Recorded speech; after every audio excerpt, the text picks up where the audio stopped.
Okay, welcome. My name is, for those that don't know me, I'm Jackie Bagnall. I'm the Director of the MBA here at Exeter, and we'd like to extend a very warm welcome to the Leading Edge 2021, our speaker series that's brought to you from the Exeter MBA and the University of Exeter Business School. It's a business school with leading research centres in entrepreneurship, circular economy, sustainable finance, simulation, analytics and modelling, and index initiatives in the digital economy. It's also home to the Exeter Centre for Leadership, whose members conduct distinctive and high quality research in leadership and governance, and the centre also offers programmes at undergraduate, postgraduate and executive level. We launched Leading Edge last year in 2020 when our world was in the midst of huge disruption arising from COVID-19. At a time when we all felt a little at sea, and here at the Exeter MBA, we wanted and felt we needed to connect our MBAs, our alumni, and our wider business network to the ideas, questions, and conversations that were emerging at this time. And here we are back in 2021. Our world is still in flux, and we want more than ever to build a leading edge community where we can connect around important issues across business and society. We want to provide an opportunity to explore the roles that we play as leaders in meeting these challenges and driving forward positive change. So welcome. I'm delighted to introduce you to Kira Eastham, Professor of Practice here at the Business School. And Kira is responsible for the design and curation of the Leading Edge and launches us today in a truly magnificent manner. Welcome, Kira. Thanks, Jackie. Welcome everyone to the first in our 2021 series of Leading Edge, brought to you by the Exeter MBA, and we're delighted you can join us this afternoon for Rebuild, How to Thrive in the Kindness Economy with Mary Portas. As Jackie says, we want this series to be a space where leaders have the chance to engage with big ideas at the forefront of positive changes in business and society. And we've carefully chosen speakers with something provocative and challenging to offer, so that all of you, our MBA students, alumni, our professional services and academic staff, and our wider business and stakeholder community can really gain new perspectives, new ideas and inspiration for creating a better future. This year, we've introduced Leading Edge conversation sessions where you can stay on after the speaker session to talk to your colleagues and other leaders on this call about the ideas that you've heard. We want to build a leading edge community through these conversation sessions, and we hope that you can stay on afterwards to share your ideas, your provocations, your new perspectives that you get from the conversation with Mary. Just before I introduce Mary, just an outline of how the session will work. Please feel free to put any questions for Mary in the chat, and Jackie and I will be keeping an eye on the chat and pose as many questions as we possibly can to Mary in her time with us. Do feel free to tweet. Our hashtag is Leading Edge 2021, and we're recording this session so you can have a copy in the next few days and share with friends and colleagues. So, on to our first speaker in the new series of Leading Edge. I'm absolutely delighted to introduce Mary Portas, one of the UK's most high-profile businesswomen. After making her name transforming Harvey Nichols into London's sexiest fashion destination, Mary launched her own retail consultancy, Portas, which works with clients from Louis Vuitton to Sainsbury's. She's been a regular on our TV screens, advised the government on the future of high streets, and developed a fashion label. And her proudest achievement, and perhaps you might say a bit more about this, but her proudest achievement is the creation of 26 Mary's Living and Giving shops for Save the Children. She's the author of some great books, Shop Girl and Work Like a Woman, and her most recent public talk was for TEDx London, Exploring the Kindness Economy, which is the subject of her new book, released in July and published by Penguin Random House. Also, Mary has a really terrific podcast series, so I really encourage you to look at that, also called The Kindness Economy. So we're going to have a conversation with Mary about over the next 45 minutes or until 5 o'clock. I'm a great stickler for finishing on time, so we'll do that and move to our conversation session. So Mary, really warm welcome to the Leading Edge, and thank you so much for being our first speaker in this series. My pleasure. Lovely to be among so many women. Well, perhaps you can we can start off this conversation. Can you just tell us a bit more about your new book, Rebuild: How to Thrive in the Kindness Economy, and what really for you the kindness economy really means? Well, this is a book that is really about the shift that's happening in the world today, and that we have woken up from being consumers to actually being people, and realizing that. And realizing that basically the way that we have consumed is killing the planet, and indeed the well-being of people in our search for more and more stuff. I felt the shift happening, and not just me, I'm sure many other people's, but my whole background is that I'm a marketeer, and at the heart of great marketing, which I've seen some of the guests have arrived, is understanding culturally the shifts that are happening and how you connect to those shifts and make meaningful dialogues. And I could feel that this shift of this greed and gain, I used to call it the G-spot moving. I talked about it 10 years ago. Greed and gain into a place of generosity and giving was becoming the new sort of way that we wanted to, as people, deeply be. But actually what's leveraged it quickly is the fact that we are killing our planet, and we need to change the way we do business. Now, for me, my whole background is in selling more stuff to people, and have been, was very successful at it. And I didn't think twice about how I was doing that. And this is a book that is really about how businesses and us as people, whether we're buying from them, working with them, or part of them, or starting our own, or creating businesses, how can we create businesses that actually do as much for society and that give back to society and don't just take? And when I say give back to society, I mean have meaning to people, social infrastructures at the heart of what they do, and become living institutions in parts of the communities as well. And that can be done. And I've been doing research continually on this, and through my podcast, meeting very wealthy business people who have made profit and money without basically killing us all and our planet on the way. So the kindness economy, I just called it that. You can call it, capitalism with a conscience. I don't know, whatever. I put the word kindness in there because I just feel that we lost that. We lost that in business, in the way that we treated each other, in the way that individualism and the me culture that we've had stopped us actually being respectful and kind and nurturing to each other. We do it as parents, we do it as family, and yet somehow we go to work and we think it's got to be a win all. So it's a mix of maybe 10 years of thinking from when I wrote Work Like a Woman through to, God, why do we have to be seen as alpha and individualistic in business? Why don't we think of we as much as me? Thanks, Mary. Thank you. I just moved my spotlight because people were saying they could actually only see me, so maybe we can only spotlight Mary. Thank you for that, Mary. I wanted to pick up on expanding on this a little bit, because you were really gracious and very keen to come and talk to our MBAs, and I'm really interested in what you think the role of education is, and business education in particular, in shaping the kinds of leaders that we need to go forward in this kindness economy. Well, it has to start here. It's education, and unless we start that, and these business leaders create the types of businesses that embrace the world and the kindness economy, we're not going to see change happen. And even when I look at the industry of the fashion industry, nothing's going to change unless the fashion students start to think creatively and differently on how they're creating fashion. This is a whole new ball game we're going into. So the people and the leaders of tomorrow are the people that are out there, all of you out there today. And hopefully some old fossils like myself who will be making change happen at that level.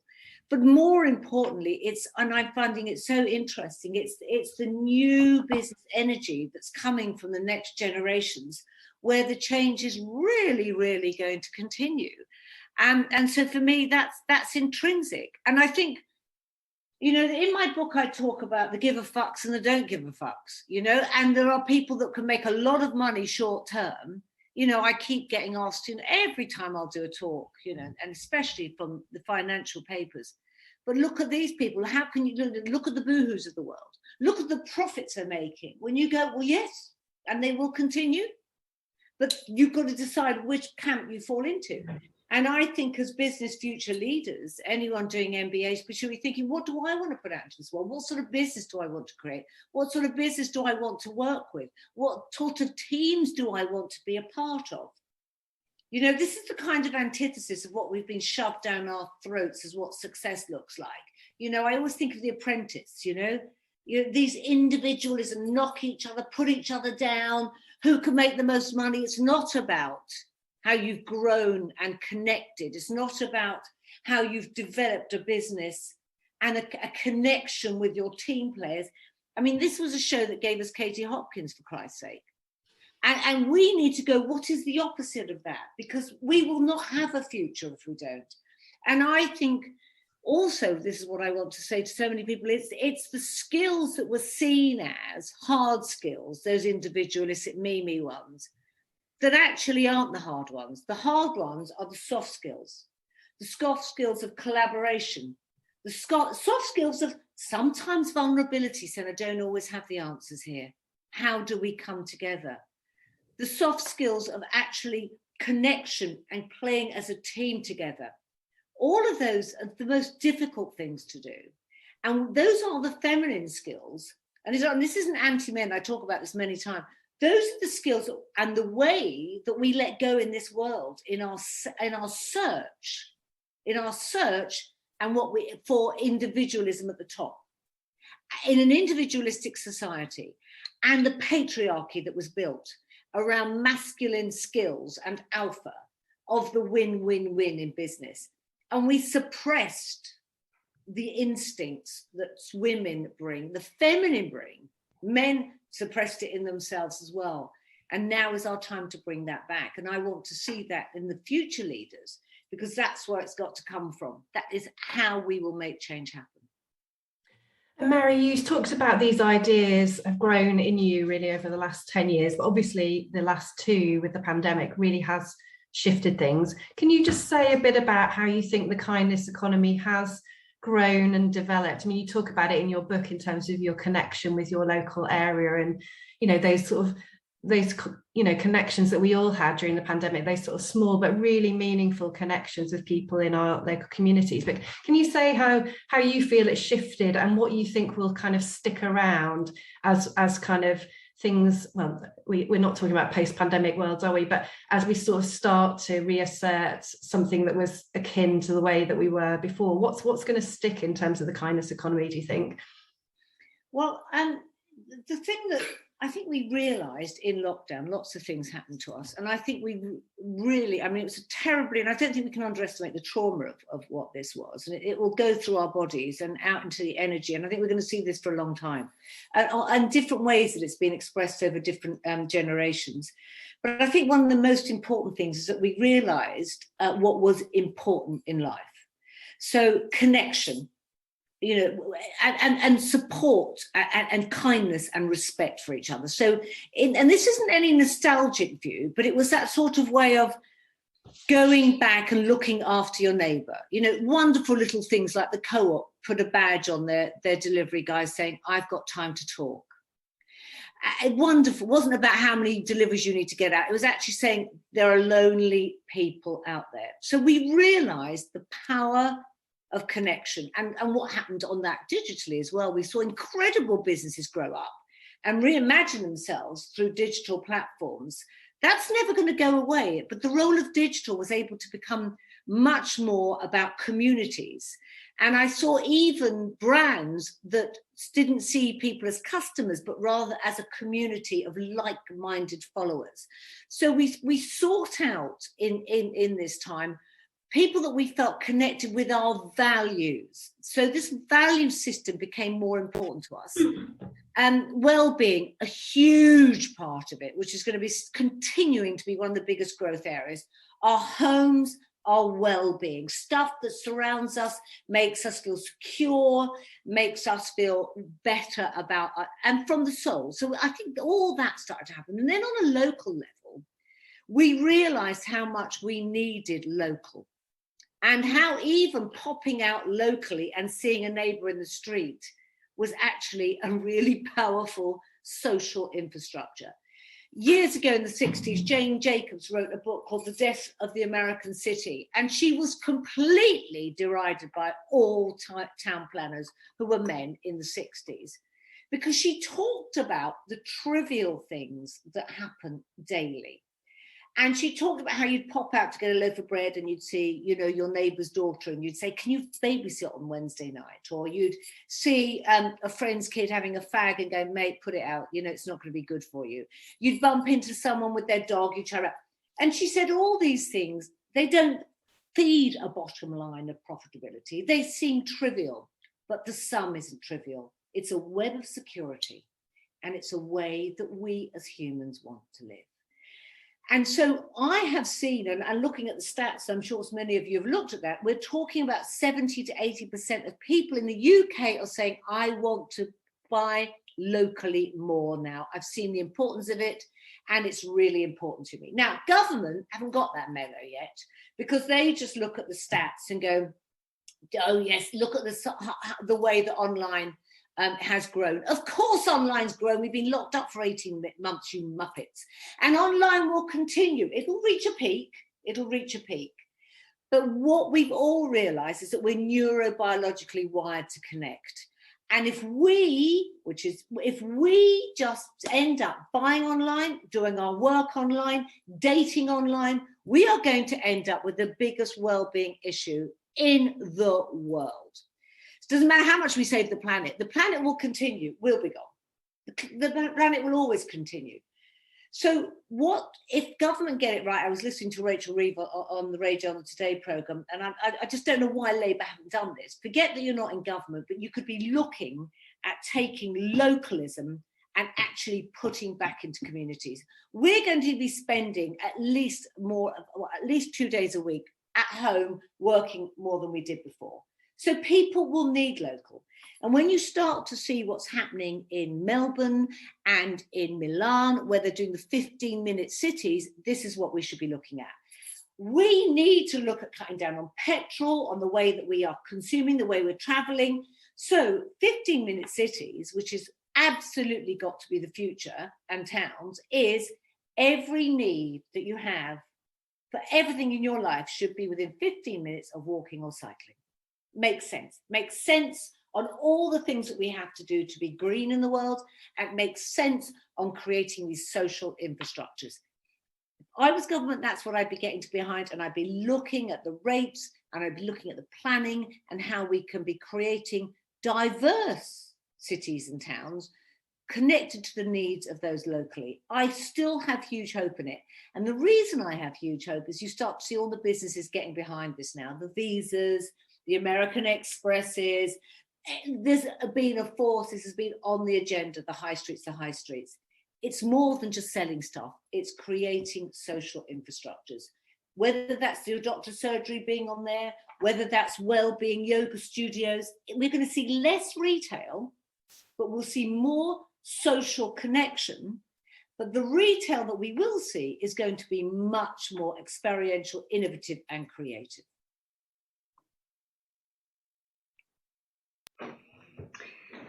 So globally then, I'm quite interested in this. So this is the sort of the face of the products or the brands to the consumer. What's your thinking, or where are you looking in terms of the supply chains that come into this from a kindness perspective? What do you mean by that? What Yes. should we be doing? Yeah.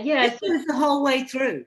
Yeah. This is good. The transparency is getting more and more and more on that. And I spent about half a day with Primark the other day. Now, Primark, 10 years ago, fast fashion, really, one of the biggest. This is number one on their agenda. Who are we buying for? Who's making it? How are we treating people down the supply chain? We are now living in glass boxes. Businesses used to be opaque. You see, it doesn't matter what you did behind the scene. You sent out your marketing plan. This is why you should buy this. Think about it. You know, there was, we've seen what some of these big luxury brands have been doing, burning their stock because they don't want it to be ripped off. It's now transparent. You can't, glass boxes, people go on social media if they're not treated well within a business. This is going to get more and more and more. So we have to put this as a priority. I wouldn't, any business starting today who isn't doing it and isn't being humble, nobody has all the answers yet, by the way. Nobody, and any fashion business that says they're totally, completely and utterly sustainable, question mark.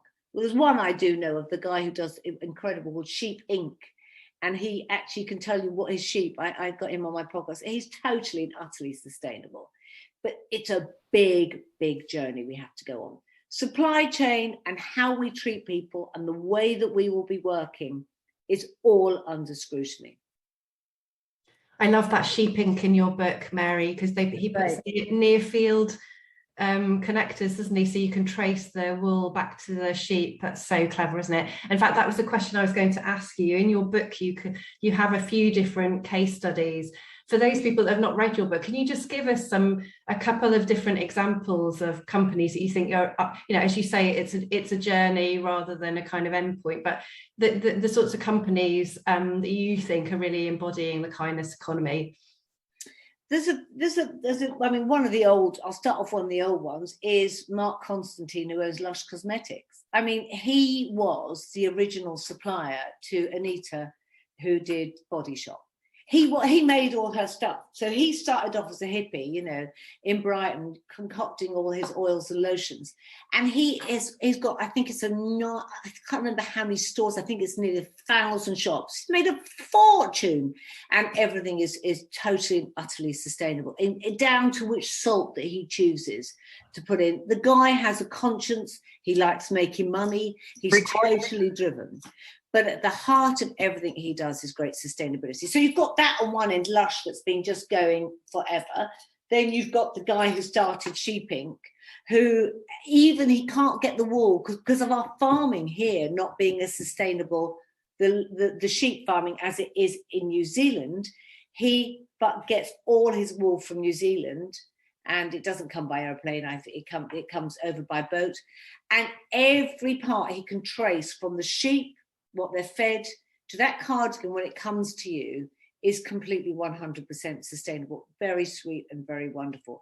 Then you've got big brands like Unilever, who are absolutely got the biggest job to try and turn this around. And the infrastructure of business that they have to change is huge. So you've got massive, massive conglomerates like that.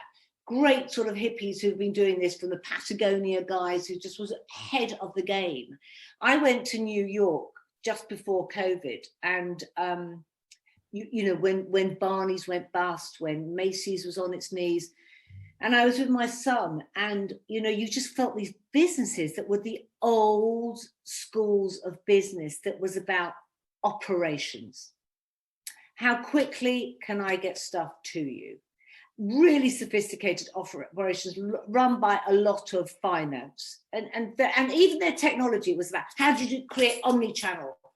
And what we did is we focused so much on how and what we were doing. We lost count of where people were, where their hearts were, and these businesses were just crashing.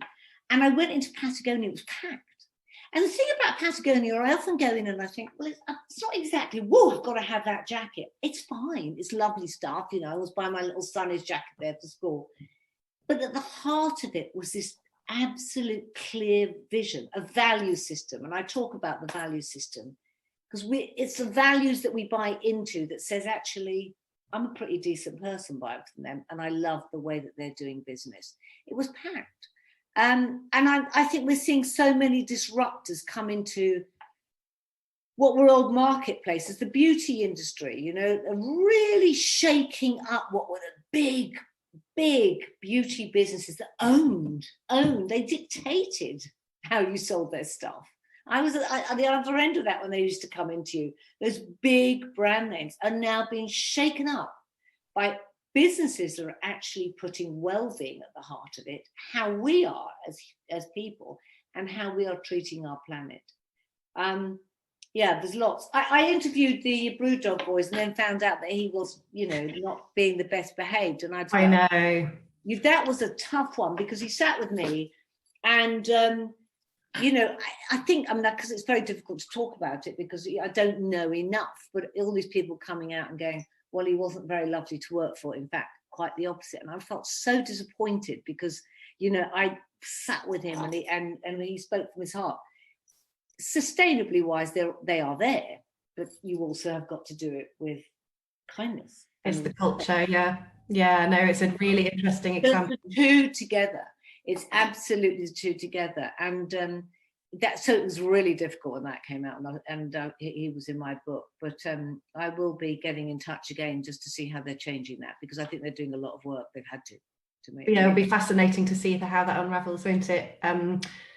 I think Jackie's going to ask, we've got a few questions now in the chat. So I think Jackie's going to kick off, Mary, with questions from our colleagues.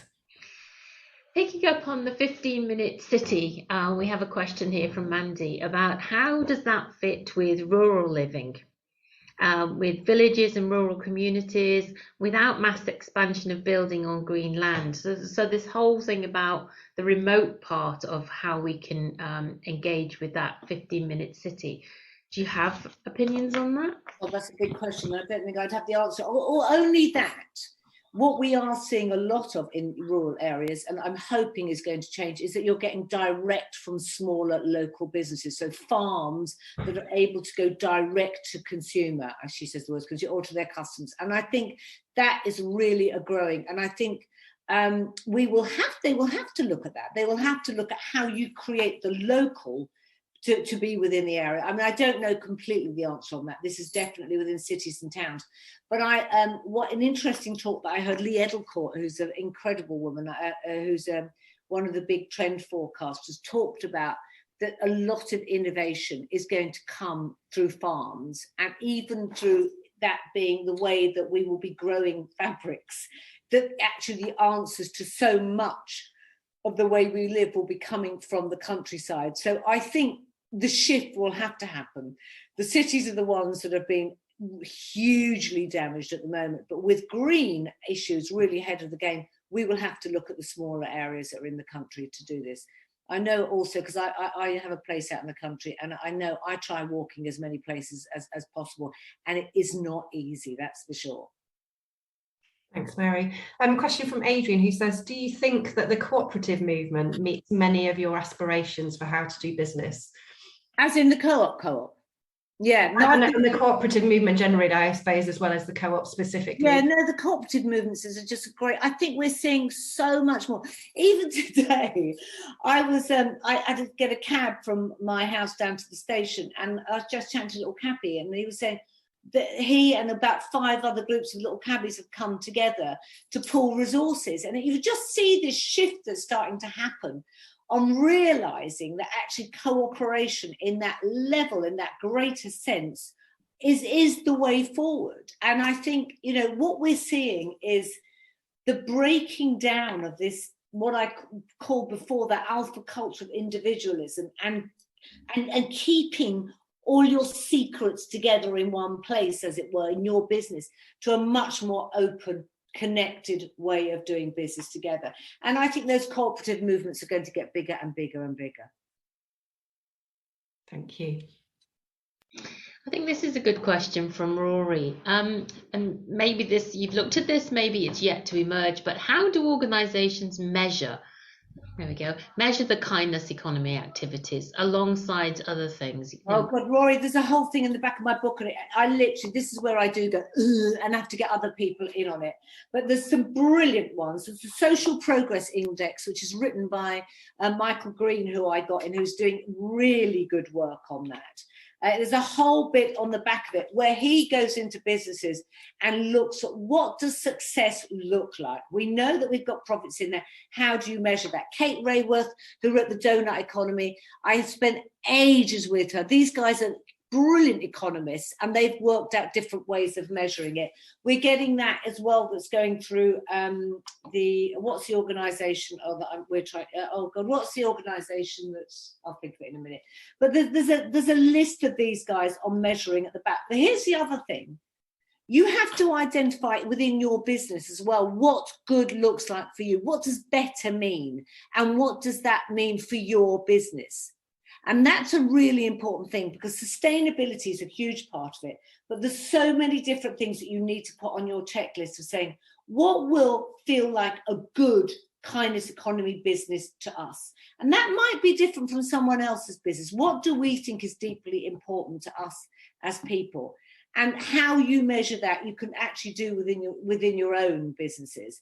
But there's a lot of there's stuff on the back on that, on how that's being measured, and people much more intelligent than me, who are big economists, who are doing that. So Julie, who's one of our local CEOs from Cosmic, a brilliant local organisation, she's just, wasn't a question, but just noting this whole thing. Of course, you know, many of the people on this call, Mary, are based in Devon, so deep rural, and she's saying rural communities and future, a real opportunity for revival of our wonderful rural communities, village halls, shops, pubs. I agree. Makes me very excited. I agree. I tell you what I think as well on that, and getting back to the one when we're talking about the 15-minute citizen rule. When I did my high street report, and the government in Central, just all they said to me is, have you met Philip Green and the heads of the supermarkets? And you're like, that's not quite the point on this, mate. But nevertheless, because those were the people making the most money. But at the heart of it was actually looking at local government, local councils buying those properties. If they buy those properties, you can then create those social places that are deeply important to the fibre of society. And I talked about that time and time again. The Preston is an example of where they're doing that, where they keep everything within the local economy. I think they've written a book on that. I think it's called Red Something or Other. Have a look at that. It's worth a look. And we're seeing this shift, and it excites me because I know I'm seeing it. You feel it, you know it's happening. I don't think change is going to come from government. We do need them to get behind policy change, certainly around rates and looking at change of usage on buildings and so forth. But with so much intellect and creativity going out into rural societies, you can make that happen. People are doing it already, but if you can get the local councils involved, where they can use their money to underpin it, then you start to be able to make choices about what goes into the fibre of your communities. You're right, and there are some really good examples in our area of organisations doing that. A really interesting point Julie adds to the end of her point, which is about she says electric bikes all round, and actually it's a really interesting thing because Devon's quite a hilly place, but actually you think about electric bikes actually zooming people around rural areas. I'm with you completely. My place is in Stroud. I mean, they're all mad hippies out there, which I absolutely love, and it's all hills the same. But there is a spirit of togetherness that you can see, and you can feel that shift changing. And I think the more pressure that we are able to put onto local councils, where you can make change. There's got the central government, which is so far behind, but if you could put that pressure onto those and they can come together, they don't know the answers, so many of them. They've got so much on their plate and so little in their coffers that actually, that's why I wanted town teams to be created in these areas that are actually we're all stakeholders in how we live and need to use our voices and our ideas to make that happen. Lots of comments in our chat about this whole thing about rural communities, and I guess it's about being invited to the table, isn't it? That we actually get these different parties and decision makers to listen and be part of this. Mary, your own journey in terms of your own development as a responsible leader, what key advice would you give to our audience of budding entrepreneurs and leaders in achieving level of success, but also being able to follow things that they're passionate about and important to them? I'm quite interested in how you came to the point you're in right now. Yeah, I'm not sure I'd want to go back the way I was. I mean, I think so much of, I blindly worked within business. I think, interesting, I was looking back at my career, and when I left Harvey Nichols, when I went into Harvey Nicks when I was 28, it was a loss-making business. And I instinctively just did stuff, instinctively, and it was wonderful. And we turned it around within 3 years to make it very profitable. And I remember being put on the board by the time I was 31, and it was like, okay, now I've got to behave a certain way. And what happened was I lost that. And I felt I had to sit and be able to analyze the numbers. And what they used to do is they'd look back at what the success was, and you had to build. It was business is often a rear view mirror, and it's just, I think, the worst thing you can do. I think keep your eyes on the numbers, but never lose this. And I think great business is hugely instinctive. And I think really the answers in yourself. Honesty and integrity. And not feeling you have to be some role that you think business is, especially with women. I've seen it, and actually you don't. That great leadership, great business ideas hugely comes from a deeper place. Now, and I think being honest and having your vision. I've always surrounded myself with really good detailed people, because I'm like, as I say, I'll throw out 10 ideas and then they'll know which ones to pick up and so forth. But I think there was a lot of fear early on in my career, because I felt that you had to be a certain way, and I was the only woman on the board, and numbers were what mattered. Well, then we got those numbers because of what we did creatively and were from a visionary point of view. And then they dictated, and I think we lost a sense of, I felt I didn't want to be in business to do that anymore. And actually following that instinct has been hugely important to me. Mary, Yudi in the chat is saying, where does the online part of business locate in the kindness economy? They say, you mentioned earlier that the online scene, shopping, dating, etc., is a big threat for our future, while highlighting that the social media encourages companies to become more transparent. What would be a direction, if any, for .com companies to progress and possibly fit into the 15-minute cities model? Oh, I think, look, I'm not, the way we live our life and the speed of life, online will always be there. And it's been honestly extraordinarily convenient. Let's think about this. If you're a working mother, who needs to order her food and is going to miss the shops closing, of course this is going to be the answer for you. It's crazy. It gives so much to our world. What I think, and I think is deeply important, is for an understanding of the role that online plays in our lives. And I think the connectivity part of it and the community is deeply important. I think we saw some incredible connections that were happening globally. Businesses have been able to create global networks that weren't online before, and have woken up to the power and the potential of that. I think we have to, as online businesses, around deliveries and what that's doing to, the CO2 emissions and how we are delivering. I think that's going to be a really important thing that is looked at, and returns. And I would love to see some infrastructure that happens within towns that helps that. And I don't think there's been many answers on that. You look at our roads now, there's a lot of vans and cars currently clogging up roads doing deliveries. And if I was in a product online business, I would definitely be looking and reimagining how we could possibly do that. And I think, again, it's not dissimilar. You look at your business and you think, how am I, and what role am I playing in people's lives? What role am I doing in that? And how am I actually giving back as much as I'm taking? That's the same question whether you're physical or whether you're digital. And I don't see the two as different, to be quite honest.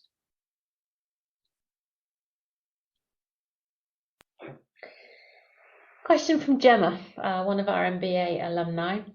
Is there a skills gap associated with this new way of doing business? And as a leader, what are the skills that the whole organisation needs to build to enable this different way or new way of working? Empathy. I just think it's that. And an understanding of that, a real understanding of humanity. Really understanding that, I think, is at the heart of this. I think we lost it, as I talked about, in our search for so much. We lost what we as people want. And I think, I never, ever sit with anybody, and never have done, and ask them where they want to be in 5 years. It's about now. And I think it's about really the skills are the soft skills that I talked about. And openness, of course, we want to create a business that's profitable. But a real skill, I think, is that ability to empathize and understand humanity. And I think anybody that I talk to or interview, or anybody in our business, we want to understand what it is that's important to them and makes them tick and keeps them awake at night and makes them get excited getting up in the morning. And I think we've put too much on what people can do and what they achieve academically, rather than who they are and what they want to see in the world and what change needs to be made. Mary, one of the things I wanted to ask you was around creative risk, because you in your book you talk about creative risk and the link to kindness. Can you say, I mean, I'm really fascinated by the value of creativity, the benefit of arts and culture, to kind of a business way of thinking. Can you say more about what creative risk means to you and how it fits with the kindness economy? So often when you go into businesses, they write their purpose now. That's the new thing. And it's all, you have so many foot soldiers that are risk averse. And I've seen it many, many times. And because they're not the leaders at the top making some of the big decisions, but they don't take risk themselves. And when I mean creative risk, I don't think that should be left to the guys with the beards and the big glasses. I'm talking about testing, trialing, and instinctively following what you think could be the next thing that could be done. I've made my best moves by tripping up, by having a go. And that's how I've grown, and it's how I've discovered what people like, what works, what doesn't. And I think and especially in the big corporations, it's just so limiting the way that they do business sometimes. I mean, quite frankly, I find it dispiriting.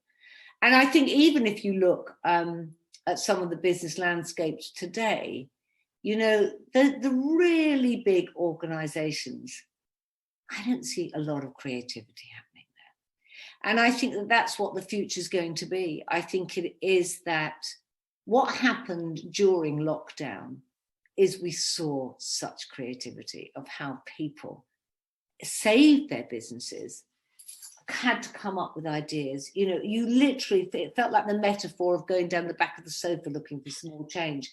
Every stone was unturned, and I loved that. It was terribly stressful on so many levels, but that creativity to think, how can we, and what if, and we lose so much of that in business. And I think we ought to, within ours, we always have what we call MD for a day, and we ask anybody, what would you do? What would you do? What idea do you have? And opening up those channels, those silos of that's our job, and we work within this. It just doesn't work anymore.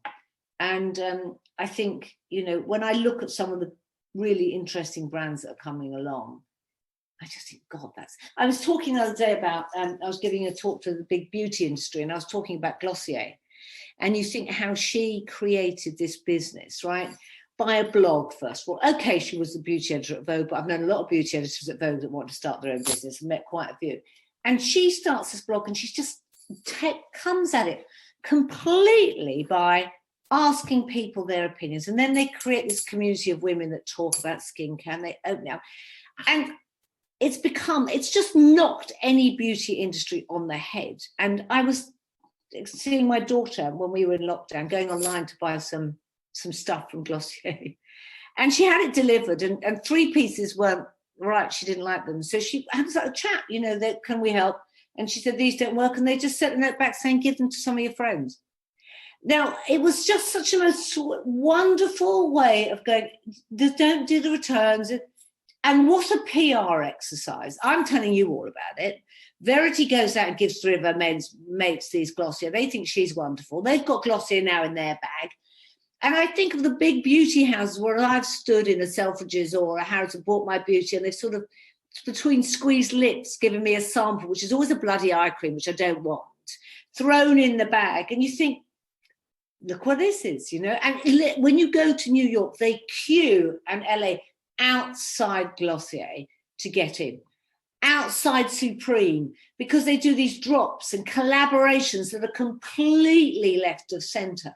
You know, let's do something with Gilbert and George. Let's do something with Morrissey. They've culturally felt and just got, and I can't tell you how many clients I've sat with, and you go, how about doing this? And they go, oh, our customers won't understand that. And you think, no, actually, you don't understand it.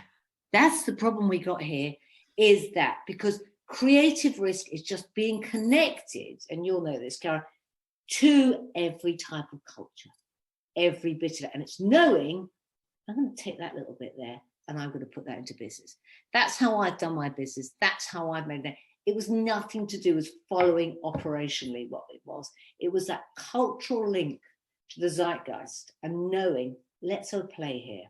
And if you look at those brands that I talk about in my book, you'll see that they've understood that is what we need. And there'll be people that will do it. It's coming, let me tell you, and I'm seeing it already, and I love it. And then when I get called up by the BBC to do the news and saying, isn't it a shame that House of Fraser's gone down? I just look at them. Yeah. Because they had no place in my life. I mean, does anyone say, God, I miss British Home Stores? What a role that played in my life. No, they were operationally businesses selling us more stuff. And people they can't get that news. But look at the profits they made. Yeah, but they're gone. They're gone. They didn't have any resonance, any cultural resonance with our lives. And that's why you'll see something like a Glossier continue. You'll see something like a Supreme continuing. You'll see something like Patagonia continuing. You'll see Lush continuing. You'll see the Body Shop re-bring itself back from where L'Oreal sucked the soul out of it and put it into a corporation. And they now bring it back to understand what Anita event originally did, which was in the 70s, talking about saving the planet and animals in the 70s. So ahead of a game. Yeah. And the big boys with the numbers bought them out and shoved her to the side because she talked to plants.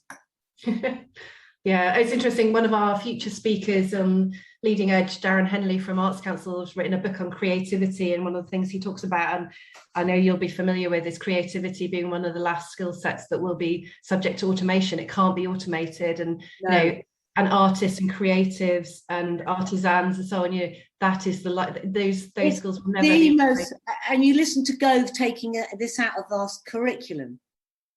We'll end up like him. That's a tragedy if ever there was one. But those skills, creativity is what's going to make the future of business, what's going to make the future of our planet. It's that. Those wonderful artisans, they're coming back. And they'll be coming back in cooperatives as well.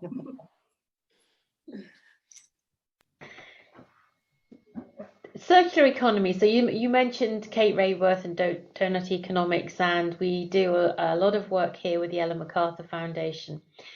We have a really interesting question here about, does the circular economy go hand in hand with the kindness economy? Or do you think it would be difficult to sustain both of them in a business ecosystem? We're seeing a lot of this emerge now in terms of fast fashion and sustainable fashion brands and different platforms and products that people are interested in. I think they do. It's part of it. It's a whole thing of the circular economy is looking at how you can create stuff that doesn't harm the planet and the way that we buy and consume and live. Of course, it's the same thing. It's actually respect for people, it's respect for the planet, and it's respect for how we do business. I see them absolutely linked.